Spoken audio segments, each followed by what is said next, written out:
Chile, el dominio del Pacífico Sur. Imagina pararte en el borde de un continente, frente a una masa de agua tan inmensa que cubre un tercio de la superficie del planeta.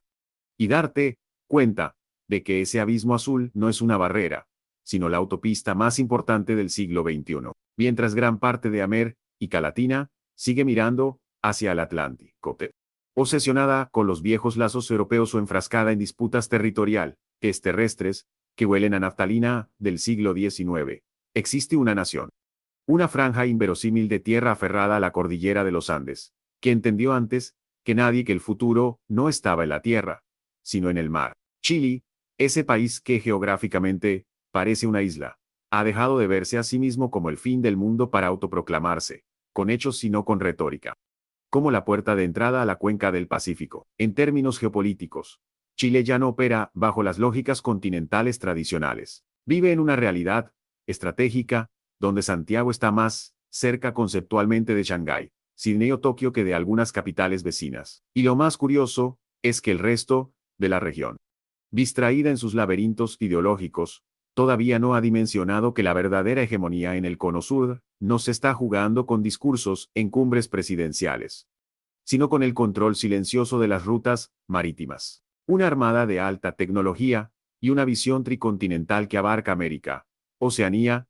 y la Antártica. Hoy, vamos a desglosar cómo una nación de apenas 19 millones de habitantes, sin armas nucleares y lejos de los centros de poder del hemisferio norte, logró hackear el tablero geopolítico para convertirse en el amo y señor del Pacífico Sur. Bienvenidos a Mente Abierta. Para entender por qué Chile domina este océano, primero hay que mirar el mapa, no como nos lo enseñaron en la escuela, sino invirtiéndolo, poniendo el sur arriba. Si haces ese ejercicio, notarás algo impactante.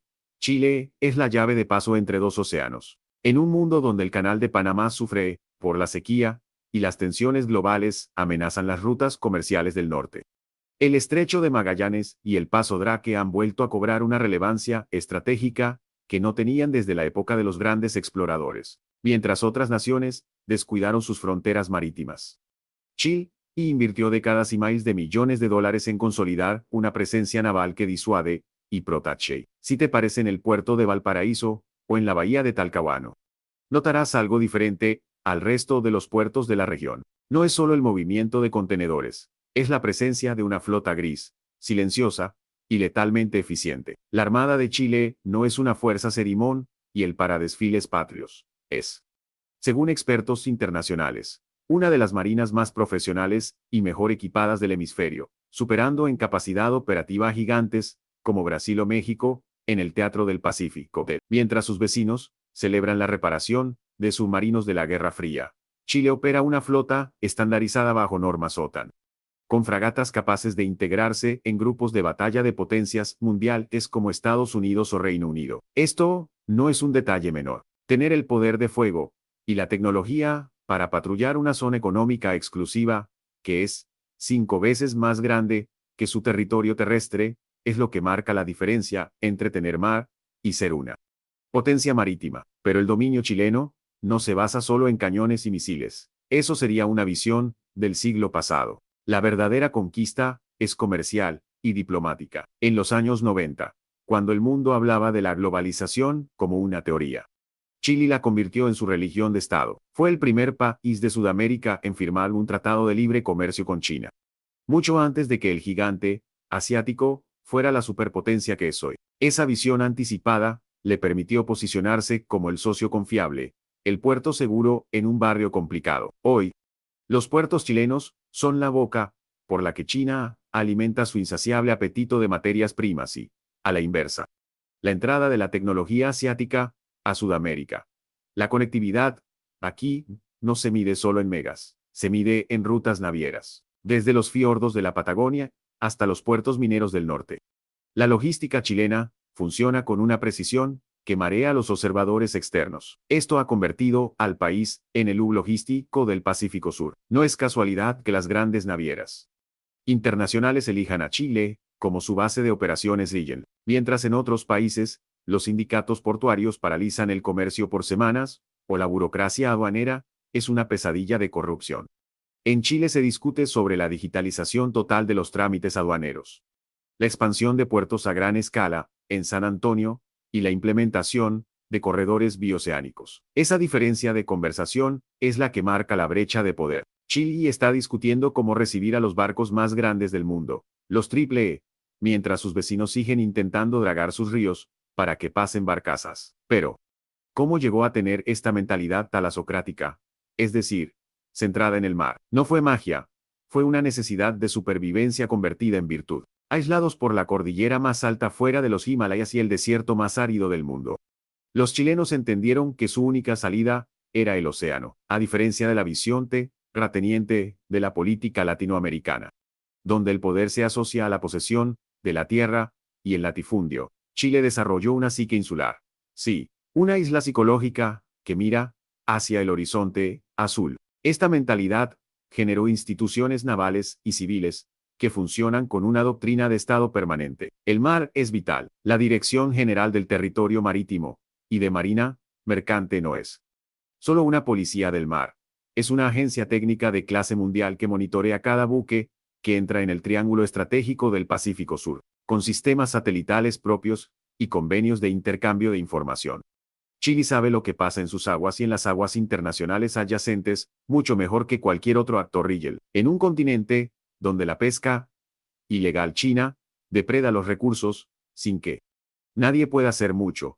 Chile ha liderado la respuesta, coordinando patrullajes y utilizando diplomacia de alto nivel para proteger su soberanía alimentaria. Chile eliminó la pasividad y asumió el rol de guardián del Pacífico Sur y la seguridad en economía es desarrollo, pero el salto al dominio oceánico no es solo militar o comercial, es científico y territorial. Y aquí es donde la historia se pone fascinante, con el concepto de la tricontinentalidad. Hace décadas, Chile definió que su territorio no terminaba en la playa. Incluye la isla de Pascua en Oceanía y el territorio chileno, antártico. Esta visión proyecta una sombra de influencia gigantesca. Rapa Nui no es solo un destino turístico con estatuas misteriosas. Es un portaaviones natural anclado en medio del océano, que le otorga a Chile una proyección sobre la Polinesia que ningún otro país latinoamericano tiene. Esa posición le permite sentarse en las mesas de discusión del Asia-Pacífico, no como un invitado de piedra, sino como un vecino más.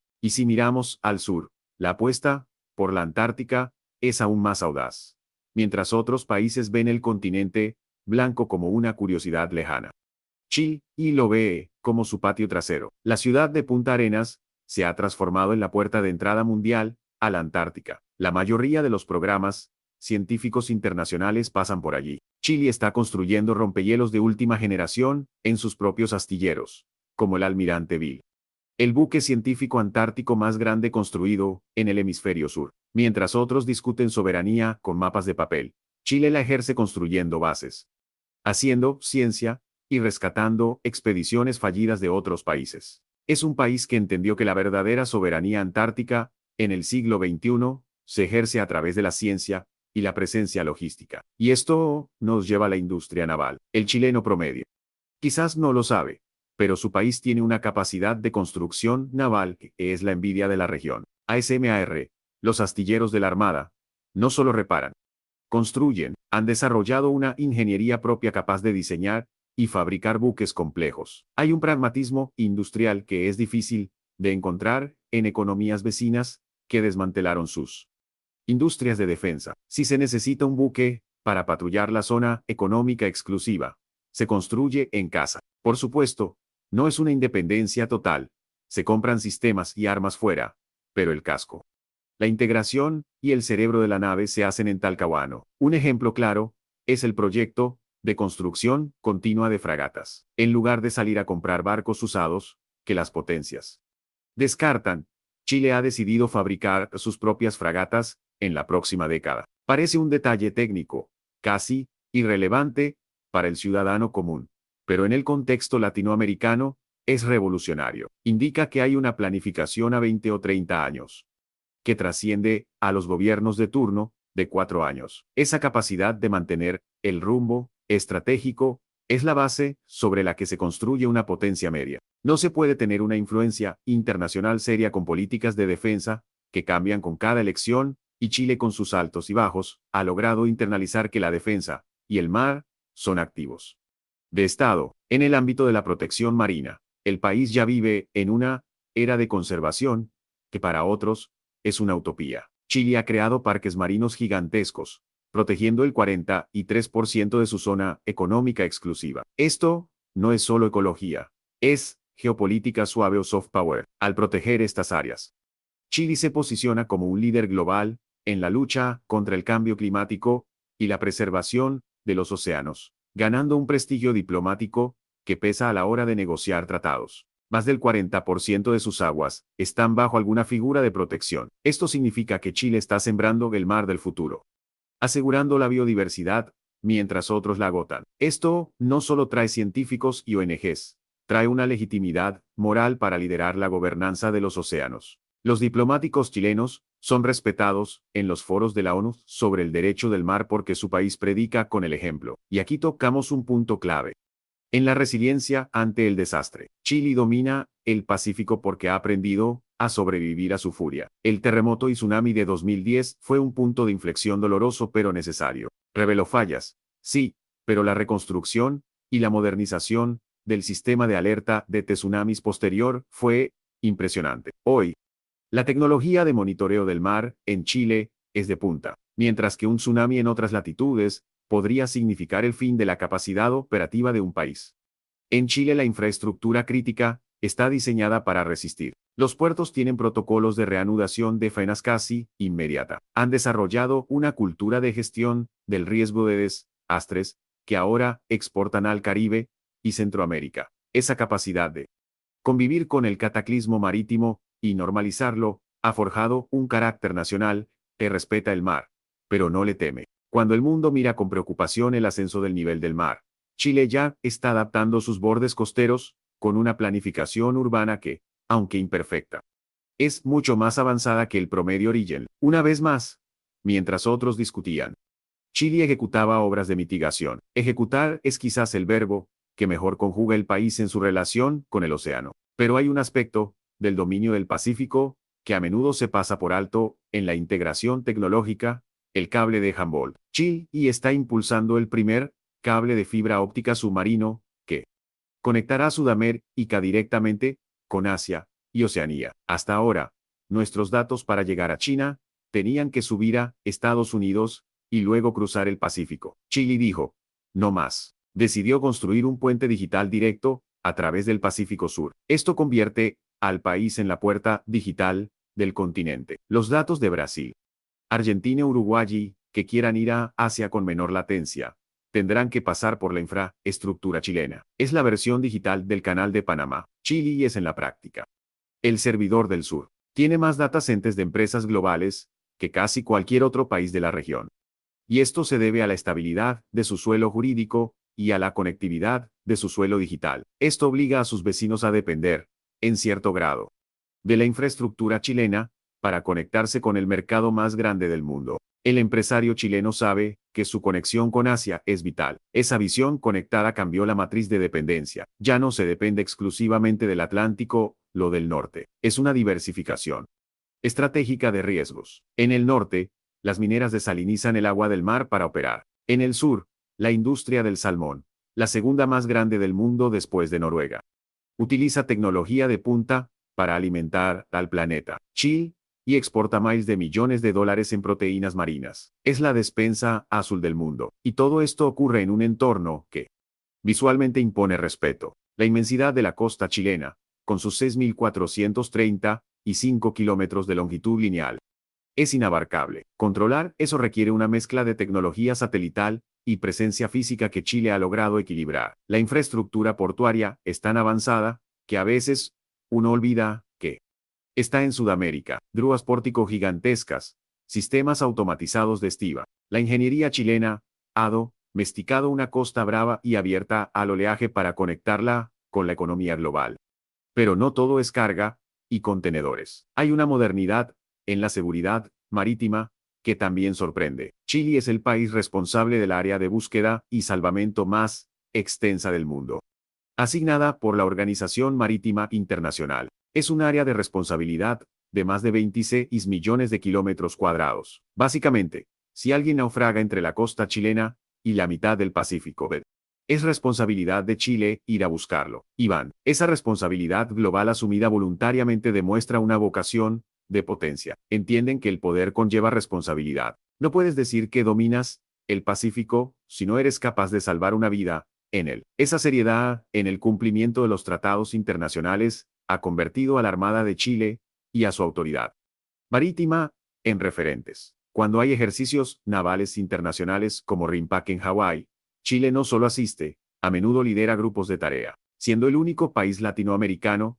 que ha tenido el mando de componentes navales en el ejercicio más grande del mundo. Que un oficial chileno esté dando órdenes a buques de potencias mundiales en medio del Pacífico es la prueba definitiva de que Chile ya no es un actor de reparto, es un protagonista. Y si hablamos de protagonismo, hablemos de la proyección hacia el Indo-Pacífico. Las universidades y los think tanks chilenos están reorientando su mirada. Ya no miran tanto a París o Londres. Miran a Singapur, a Corea del Sur, a Nueva Zelanda. Saben que los socios del futuro están al otro lado del agua. Por eso hay un auge en el estudio de idiomas asiáticos y en la comprensión de las culturas del Pacífico. El diplomático que negocia tratados probablemente estudió en alguna universidad del Asia-Pacífico o entiende perfectamente los códigos de la cultura de negocios oriental. Esa alfabetización cultural transversal es lo que permite que el país navegue con soltura en aguas ajenas, incluso en los momentos de tensión geopolítica entre China y Estados Unidos. Chile ha sabido mantener un equilibrio pragmático, la llamada neutralidad activa. No se casa con nadie, comercia con todos. Mientras otros países son presionados para elegir bando, Chile navega en sí, ser, defendiendo su interés nacional. Eso también es dominar el juego, entender que en el océano de gigantes, el barco pequeño pero ágil puede maniobrar mejor si tiene capitanes astutos. Ahora volvamos a la costa, a la experiencia del pescador y del marino. Lo que sorprende al observar la pesca en Chile no es solo el volumen, es la regulación, aunque perfectible y con polémicas históricas. El sistema de cuotas y la fiscalización satelital son años luz más avanzados que la depredación sin control que se ve en otras costas del continente. Saber que hay veda. Saber que se respeta la talla mínima. Saber que el Servicio Nacional de Pesca te está vigilando. Esa molesta fiscalización es el seguro de vida de los recursos para el futuro. Es la base sobre la que se puede planificar una industria pesquera sostenible. Y esa planificación a largo plazo es lo que realmente separa a Chile del resto en materia oceánica. Mientras la región depreda hoy para comer hoy, Chile intenta administrar la biomasa para comer siempre. Es como esa familia que cuida su huerto, mientras los vecinos se comen las semillas. Esa mentalidad de sostenibilidad en un océano amenazado es clave para su liderazgo. Y no podemos dejar de mencionar la geografía como factor de aislamiento beneficioso. Estar lejos de todo, protegidos por el mar, ha sido históricamente una defensa natural, a diferencia de Europa o Medio Oriente, donde las fronteras son permeables y conflictivas. La frontera oeste de Chile es un muro de agua que ellos controlan. Si querían seguridad, tenían que blindar el mar. Eso los obligó a desarrollar una inteligencia naval sofisticada. Si quieres evitar que el narcotráfico use tus costas o que flotas ilegales roben tu calamar, tienes que tener ojos en el cielo y oídos bajo el agua. Esta presión externa elevó la vara tecnológica para las fuerzas de seguridad. Lo que empezó como una necesidad de defensa se convirtió en un sistema de vigilancia integral. Hoy los centros de monitoreo marítimo chilenos tienen una capacidad de procesamiento de datos que permite predecir movimientos de flotas enteras. Y hablando de flotas, la Marina Mercante Nacional y los servicios asociados han crecido. Valparaíso y San Antonio no son solo lugares de carga, son nodos de inteligencia logística. Hoy son puertos que están en proceso de automatización, con proyectos de expansión como el puerto exterior, que prometes era el más grande del Cono Sur. La inversión en infraestructura portuaria es una apuesta multimillonaria que el comercio por el Pacífico seguirá creciendo. Viaductos para camiones, trenes de carga que conectan directamente con los muelles. La ingeniería chilena ha tenido que vencer la abrupta caída de la cordillera al mar para crear espacios planos donde apilar contenedores. Una lucha constante contra la gravedad y la falta de espacio. Pero no todo es cemento y acero naval. Hay una cultura oceánica que también está madurando. Chile ha avanzado en debates sobre la identidad marítima. En los colegios, se enseña que el mar es futuro. La conciencia de que el mar vaya. Chile está cambiando a Chile es mar. Muestran una sociedad que, aunque tradicionalmente guasa y campesina en su folclore, es marinera en su economía. Entienden que el mar es la fuente de la riqueza moderna. El cobre sale por el mar. El litio sale por el mar. Las frutas sale por el mar. Esa dependencia vital ha convertido a la seguridad de las rutas marítimas en una prioridad nacional. No es un tema de militares, es un tema de billetera. Si se cierra el puerto, el país deja de comer. La idea era simple: asegurar el flujo libre de bienes para mantener la prosperidad, y funcionó. Hoy, Chile es el campeón del libre comercio en el Pacífico. Acuerdos, como el TPP-11, fueron impulsados y rescatados por la diplomacia chilena, cuando Estados Unidos se retiró. Que un país pequeño del sur del mundo haya sido clave para salvar el acuerdo comercial más moderno del planeta, es la prueba definitiva de que Chile ya no juega en la Liga Rigel, juega en las grandes ligas de la diplomacia comercial. Y si hablamos de diplomacia, hablemos de la Antártica nuevamente. Las bases chilenas, en el continente helado, no son campamentos precarios. La base Presidente Frei, con su villa Las Estrellas, es un asentamiento humano real, con escuela, banco y hospital. Saben que para reclamar derechos hay que habitar. Por eso hay familias chilenas viviendo en la Antártica. El niño que va a la escuela en la Antártica, hijo de un oficial, de la Fuerza Aérea o de un científico. Es un mensaje geopolítico viviente. Esa normalización de la vida en el extremo polar es lo que permite que el país diga: estamos aquí y no nos vamos. Incluso en los momentos de crisis climática, donde los hielos retroceden, Chile ve una oportunidad para la investigación. La ciencia antártica es la nueva moneda de cambio, y Chile es el cajero automático. Eso también es dominar el Pacífico Sur, controlar la ciencia que explica el clima del mundo. Ahora volvamos a la cubierta, a la sensación de poder naval. Lo que choca al marino extranjero al interactuar con la Armada de Chile no es solo el idioma. Es la rigidez prusiana, mezclada con la tradición británica. Saber que el protocolo se cumple. Saber que el mantenimiento es sagrado. Saber que no hay equipos oxidados en el muelle. Esa aburrida disciplina es el lujo supremo en un continente donde las fuerzas armadas a menudo se politizan o se corrompen. Es la base sobre la que se puede proyectar fuerza disuasiva. Y esa disuasión efectiva es lo que realmente garantiza la paz. Mientras la región a veces cae en retóricas belicistas vacías, Chile habla poco y muestra mucho. Tiene submarinos Corpene, que son invisibles y letales, acechando en las profundidades, garantizando que nadie se atreva a bloquear su comercio. Es como ese vecino tranquilo que tiene cinturón negro en karate. Nadie se mete con él, aunque nunca lo veas pelear.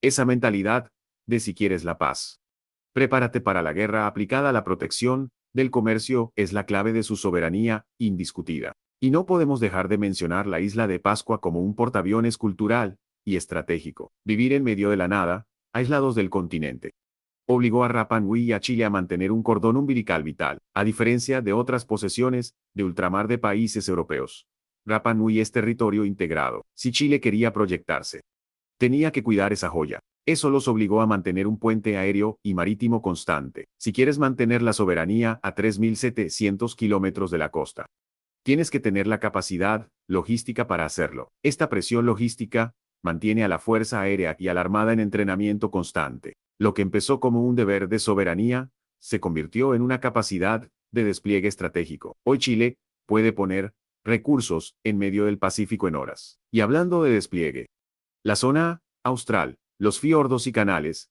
son un laberinto que Chile conoce como la palma de su mano. Ya no es esa zona olvidada de los mapas antiguos. Hoy es una zona vibrante de acuicultura y turismo de expedición. La conectividad bimodal en la carretera austral es una obra de ingeniería y voluntad política para coser el territorio desmembrado.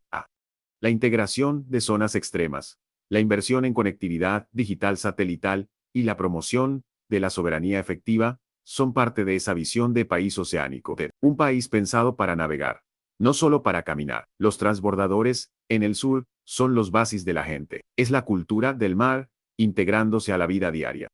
Porque de nada sirve tener miles de kilómetros de costa si vives de espaldas a ella. Y en eso, Chile ha girado el cuello. Tiene la mayor cantidad de científicos marinos per cápita de la región, cifras comparables a las de países con larga tradición pesquera. Esto no es casualidad. Es el resultado de décadas de inversión en universidades con facultades de oceanografía de prestigio, investigación. El mar se estudia, se mide y se cuida. Son los fundamentos básicos que, cuando se mantienen por 40 años, generan un conocimiento profundo del propio territorio azul. Pero quizás lo más impresionante de este viaje al dominio del Pacífico es cómo Chile está abordando el desafío energético desde el mar, siendo un país con 4.000 kilómetros de costa expuesta a las olas. Ha decidido explorar la energía mareomotriz y eólica offshore. Ha comenzado a pilotar proyectos para sacar energía de la fuerza bruta del Pacífico, el hidrógeno verde producido en el sur, con la fuerza de los vientos magallánicos. Saldrá por puertos construidos específicamente para ello, rumbo a Europa y Asia. Es un país que entiende que en el 2035 el valor de una nación no se medirá solo por su flota de guerra, sino por su capacidad de exportar energía limpia a través de los océanos. Y en esa carrera, Chile tiene el viento a su favor. La sensación de estar en el centro del mundo también se percibe en la arquitectura de sus tratados. El tejido de acuerdos comerciales chileno es profundo y sofisticado. Chile puede vender sus productos con arancel cero a casi cualquier economía relevante de la cuenca del Pacífico. Esto creó una clase empresarial que piensa en global. El sueño de exportar a China o Japón no es una locura. Es el plan de negocios estándar para una agroexportadora o una viña. Eso creó una economía abierta, competitiva y, sobre todo, orientada al mar. Y aunque el sistema enfrenta la vulnerabilidad de los vaivenes externos, la base de diversificación de mercados permite que si Estados Unidos cae, Asia sostiene. Y viceversa, no hay que depender de un solo cliente. El Made in Chile viaja en barcos hacia los 4 puntos cardinales. Y la confianza, amigos, es la carga más valiosa. En un mundo donde las cadenas de suministro se rompen y el proteccionismo vuelve, un país que mantiene sus puertos abiertos y eficientes es un socio estratégico. Por eso la inversión en infraestructura logística no para de llegar. No vienen solo a sacar cobre.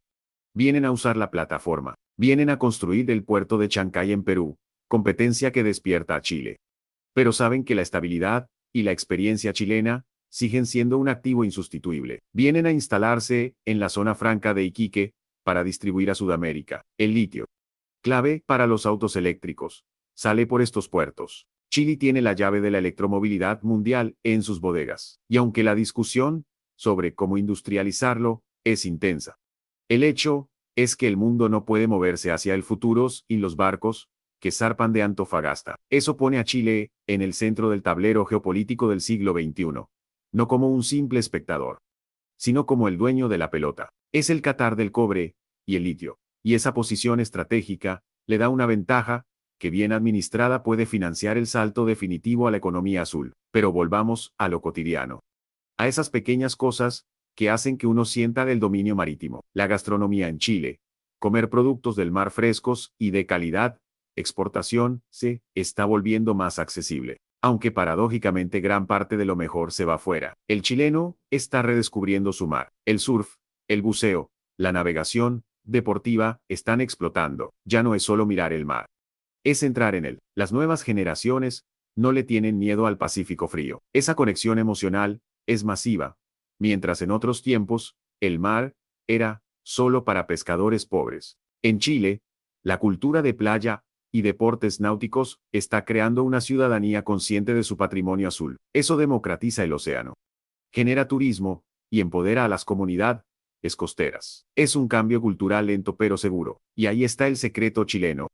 La institucionalidad del mar. No sirve de nada tener un océano rico si es tierra de nadie. El estándar de control en Chile ha subido de manera homogénea. Las leyes de pesca y navegación se aplican. La Armada llega a los rincones más aislados con sus operativos médicos dentales. Esa integración territorial a través del mar es una herramienta de soberanía y de progreso. El buque Hospital Sargento Aldea, con sus quirófanos y capacidad de despliegue en catástrofes, es un símbolo de que el Estado llega por agua donde no hay caminos. Es el espacio de la bandera chilena, ondea con más fuerza, en la proa de un buque, rompiendo las olas del sur. La constancia es quizás la virtud más subestimada de la estrategia marítima de Chile. No es un país de grandes batallas navales recientes. Es un país de presencia constante, metódica, a veces silenciosa, pero siempre vigilante, como un faro que nunca se apaga, sabiendo que la seguridad del comercio no se gana con un discurso incendiario,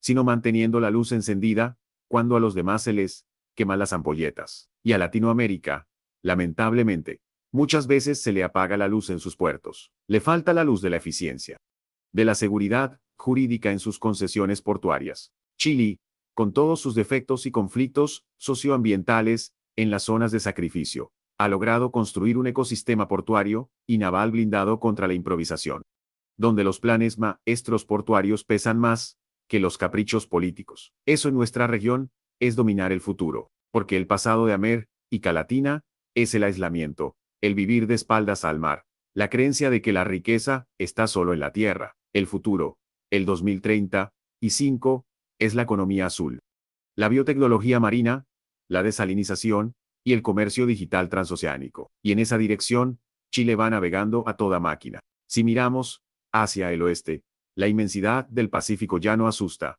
invita la colaboración con las armadas de Australia, Nueva Zelanda y Reino Unido ha creado un anillo de seguridad y cooperación que protege los intereses comunes. La visión geopolítica ha permeado las decisiones de Estado. Ya no se compra cualquier barco, se busca interoperabilidad con los mejores del mundo, y la industria nacional ha tenido que adaptarse para dar soporte a esa tecnología. Esa tensión entre comprar fuera o desarrollar dentro, que en otros lados paraliza las inversiones. En Chile lleva años procesándose, generando una industria de defensa auxiliar rebaste, empresas de tecnología naval, proveedores de servicios especializados, toda una economía de servicios creada para que la flota no se detenga, sino para que proyecte poder. Es un equilibrio costoso, difícil a veces, pero la dirección es clara, y no podemos olvidar la influencia de la historia en este nuevo Chile. La Guerra del Pacífico, en el siglo XIX, dejó una lección grabada a fuego en el nacional: quien domina el mar, gana la guerra y gana la paz. Esa lección no se olvidó, se modernizó. Hoy la guerra es comercial y tecnológica. Y Chile sigue aplicando el mismo principio. Dominar la logística es dominar el resultado. Cuando sumas todo esto a una armada profesional, una red de tratados de libre comercio, una infraestructura portuaria de vanguardia, estabilidad jurídica, proyección antártica y una mentalidad volcada al exterior, el resultado es un país que se despegó del pelotón continental para unirse al Club del Pacífico. Un país que, si bien enfrenta los desafíos internos de la desigualdad, lo hace respaldado por una billetera que se llena gracias al comercio marítimo. Los problemas de Chile son problemas de país conectado a la globalización, tensiones por la inmigración, ciberseguridad, impacto ambiental de las grandes obras. Ya no son el aislamiento o la irrelevancia estratégica. Fantasmas que todavía recorren otras naciones mediterráneas de la región. Chile cambió de océano, y al cambiar de océano cambiaron sus oportunidades, pero también sus responsabilidades. Por eso decimos que domina el Pacífico Sur, porque es el único que tiene una estrategia integral para hacerlo, mientras sus vecinos improvisan. Y esa ventaja estratégica es su mayor activo. Le permite sentarse a negociar con China o Estados Unidos sin bajar la cabeza, sabiendo que controla el paso entre los océanos. Pero esa ventaja no es gratuita, ni está exenta de riesgos. Dominar el Pacífico significa también estar en la primera línea de la competencia entre superpotencias. Y aquí entramos en un terreno fascinante en Chile, como el estado tapón o bisagra del hemisferio sur. Hablamos de equilibrar inversiones chinas en energía con cooperación militar estadounidense. Hablamos de diplomacia de alto riesgo. Piensen en el quinto G. Decidir quién construye la red digital no es solo un negocio técnico, es una decisión de alineamiento geopolítico. Eso es pensar en el 2035, de ser un rincón olvidado. Ahora el interés fluye hacia sus costas, hacia el control de los datos y los minerales críticos. La modernización de la Escuadra Nacional, que en su momento fue criticada por algunos sectores pacifistas, terminó siendo la garantía de que Chile puede decir no cuando es necesario. Una flota capaz disuade presiones indebidas. Santiago se ha vuelto un punto de observación obligatorio para los analistas de defensa de Washington y Beijing. Si eres un estratega naval, en el Pentágono o en el Ejército Popular de Liberación, es muy probable que tengas un ojo puesto en lo que hace la Armada de Chile y en quien controla los puertos del norte. monitoreando cada movimiento en el tablero de ajedrez austral. Vitalidad y vigilancia que acelera aún más la relevancia del país. No son solo rutas comerciales. Son las venas del sistema económico global, Asia y América. Esto cambia la percepción de poder. Chile deja de ser solo un país simpático con buen vino para convertirse en el guardián de la puerta trasera. Sigue siendo el lugar donde la ley del mar se respeta. La seguridad del paso bioceánico depende en gran medida de la capacidad técnica de los pilotos y marinos chilenos. Y los chilenos lo saben.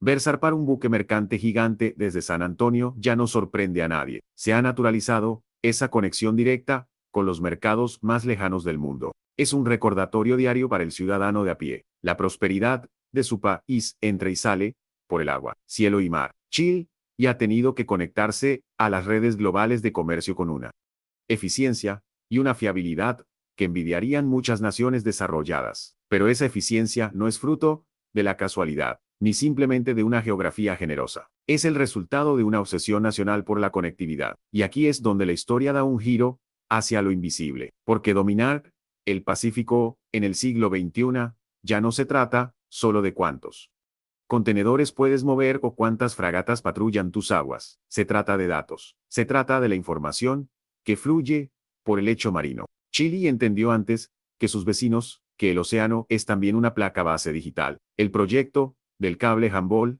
es la manifestación física de esta visión. Estamos hablando del primer cable de fibra óptica que conectará Sudamérica con Asia y Oceanía. Hasta ahora, los datos tenían que viajar hacia el norte, pasar por Estados Unidos, para luego cruzar al otro lado. Una dependencia estratégica que Santiago decidió cortar, al trazar una línea directa desde Valparaíso hacia Australia y de ahí a los tigres asiáticos.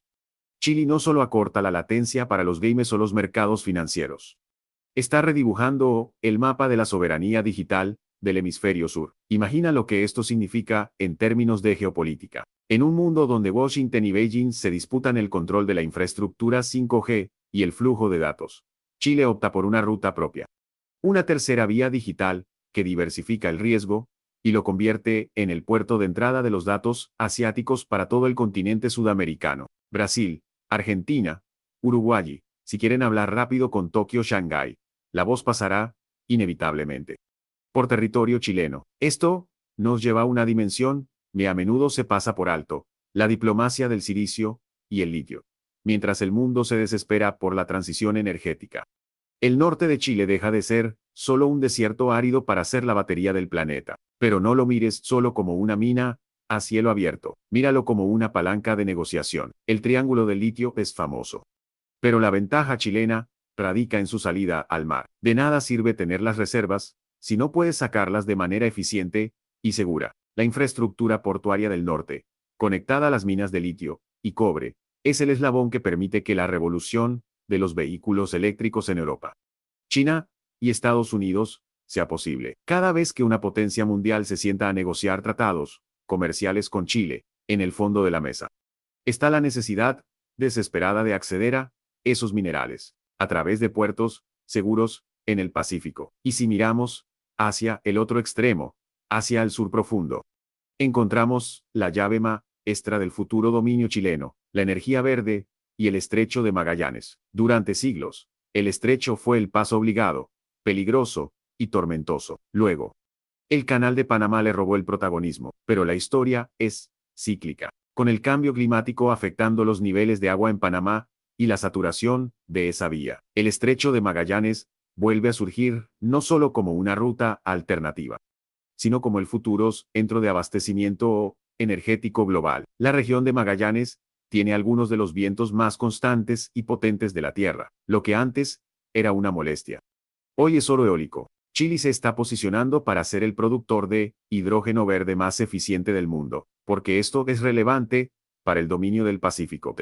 Porque los barcos del futuro no quemarán petróleo pesado, quemarán derivados del hidrógeno, y Chile planea ser la estación de servicio obligatoria en el cruce de los océanos. Imagina buques mercantes gigantescos, que ya no pueden o no quieren esperar en Panamá, bajando hacia el sur, sabiendo que en Punta Arenas encontrarán el combustible limpio y barato que las regulaciones internacionales les exigirán. ¿Quién controla el combustible?